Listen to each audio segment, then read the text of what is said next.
Hello, good morning students. My self Neha Verma. तो आज हम इंग्लिश ग्रामर में लिस्ट ऑफ कलेक्टिव नाउन्स पढ़ेंगे। मतलब यहाँ पे मैंने कुछ थिंग्स के नाम लिखे हैं, उनके जो ग्रुप्स को हम क्या कहते हैं हम वो इस साइड पढ़ेंगे, ठीक है। तो पहला है बीज। तो बीज के ग्रुप को हम कहते हैं स्वाम। तो जैसे कोई बोलता है ग्रुप ऑफ बीज क्या कहलाते हैं, तो आप क्या बोलोगे? स्वाम। बीज के ग्रुप को हम कहते हैं स्वाम। पपीज के ग्रुप को हम कहते हैं लिटर। वॉल्व्स के ग्रुप को हम कहते हैं पैक। फिश के ग्रुप को कहते हैं हम स्कूल। बुक्स के ग्रुप को कहते हैं हम पाइल। हिप्पोज के ग्रुप को हम कहते हैं ब्लोट। हैंड्स के ग्रुप को कहते हैं ब्रूड। मंकीज के ग्रुप को कहते हैं ट्रूप।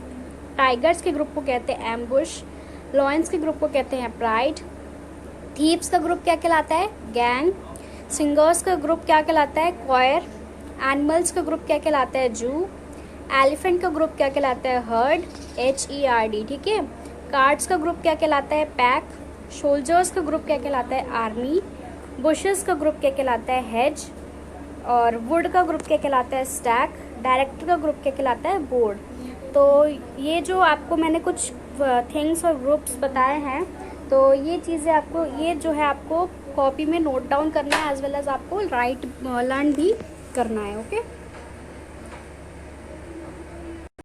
तो हिंदी में आज हम पार्ट 2 जो हमारा वर्ण था, मैंने आपको पढ़ा था ना, वर्ण वाला स्वर व्यंजन, उसी की एक्सरसाइज करेंगे, बुक एक्सरसाइज करेंगे। तो पहला है सही उत्तर के सामने सही का चिन्ह लगाइए। तो भाषा की सबसे छोटी इकाई क्या कहलाती है? वर्ण। तो हमने वर्ण पे टिक लगाया है। नेक्स्ट है वर्ण के कितने भेद हैं? तो वर्ण के सबको पता है 2 भेद होते हैं, स्वर और व्यंजन। तो 2 पे टिक लगाना है। इनमें से स्वर कौन सा है? पहला लिखा है क, अ और ड़। तो इसमें से स्वर कौन सा है? आ जो है वो हमारा स्वर है। इनमें से व्यंजन कौन सा है? ई, ग, उ। तो हमारा व्यंजन क्या है? ग, ठीक है। नेक्स्ट है रिक्त स्थान की पूर्ति करनी है हमें। तो वर्ण डैश की सबसे छोटी इकाई है। तो वर्ण किसकी सबसे छोटी इकाई है? भाषा की। तो हम किस पे क्या लिख देंगे यहाँ पे? भाषा। नेक्स्ट है वर्णमाला में स्वरों की संख्या डैश होती है। तो आप सब जानते हो वर्णमाला में स्वरों की संख्या कितनी होती है? 11। देन वर्णमाला में व्यंजनों की संख्या डैश होती है। तो व्यंजन कितने होते हैं? 33, ओके। अनुस्वार वर्ण के डैश लगता है। तो अनुस्वार आप जानते हो ना, वो चंद की चंद बिंदी नहीं, सिर्फ बिंदी जो लगाते हैं, जैसे जंगल के ऊपर, मंगल के ऊपर। तो अनुस्वार जो है वर्ण के ऊपर लगता है। नेक्स्ट है छ, त्र, ज्ञ एंड श्र डैश व्यंजन है। तो ये कैसे व्यंजन कहलाते हैं? संयुक्त व्यंजन कहलाते हैं। छोटा ऊ और बड़े ऊ की मात्रा डैश के बीच में लगती है। तो ये किसके? र जो है वो छोटे ऊ और बड़े ऊ की मात्रा जो है रा के बीच में लगती है। देन नेक्स्ट है नीचे दिए गए स्वर आगे पीछे हो गए, इन्हें क्रम में लिखे। तो आपको ई आप स्टार्टिंग से पढ़े तो आपको आता है, तो आपको इन्हें रीअरेंज करना है ऑर्डर में और यहाँ पे लिखना है, ठीक है। नेक्स्ट है व्यंजन को पूरा कीजिए। तो क, ख, घ ये भी आपको आता है, ये भी आप अपने आप करोगे। नेक्स्ट है निम्नलिखित शब्दों में वर्णों को अलग अलग करके लिखे। तो पहला है कबूतर। तो इसको अलग करना है। तो हमने पहले लिखा क प्लस अ। फिर ब पे कौन सी मात्रा है? बड़े ओ की मात्रा, तो लिखा है बड़ा ऊ। फिर त प्लस अ, क्योंकि ता पे कोई मात्रा नहीं है तो अ लिखा जाएगा। फिर रा पे भी कोई मात्रा नहीं है तो अ लिखा जाएगा। नेक्स्ट है बकरी।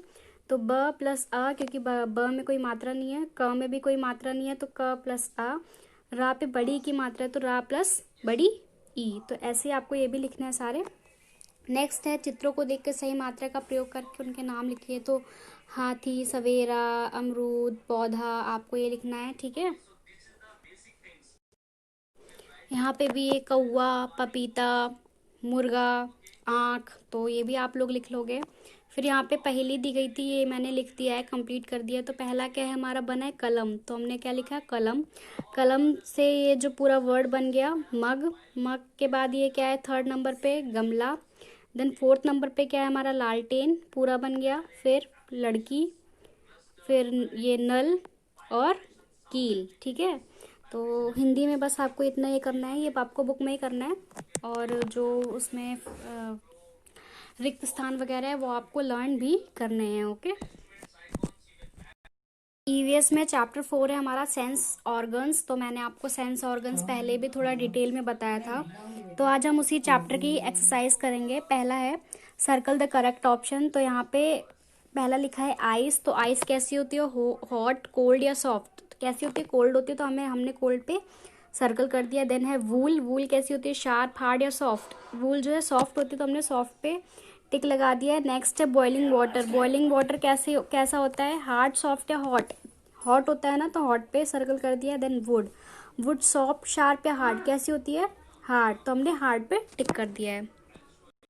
देन नेक्स्ट है बी क्वेश्चन हमारा, फिल इन द ब्लैंक्स। तो इसमें फर्स्ट है sense organ are very dash part of our body. तो सेंस ऑर्गन जो है जैसे eye, ear, nose, tongue, skin, ये कैसे पार्ट होते हैं, बहुत ही यूजफुल पार्ट होता है हमारी बॉडी के, तो हमने यहाँ पे लिख दिया यूजफुल। देन नेक्स्ट है the sense organ sense dash to the brain. तो सेंस ऑर्गन क्या है, ब्रेन को क्या भेजता है, मैसेज भेजता है। देन थर्ड है tongues helps to taste and dash food. क्या टंग जो है किस चीज़ में हेल्प करती है, टेस्ट और स्वेलो, मतलब कि निगलने में, खाना निगलने में भी हेल्प करती है। देन है tick the correct statement and cross the wrong one. तो फर्स्ट वाला है हमारा our body has 6 sense organ. ये बिल्कुल ही गलत है, क्योंकि हमारी बॉडी में 5 सेंस ऑर्गन होते हैं। वो भी कौन कौन से, आई, ईयर, नोज, टंग और स्किन।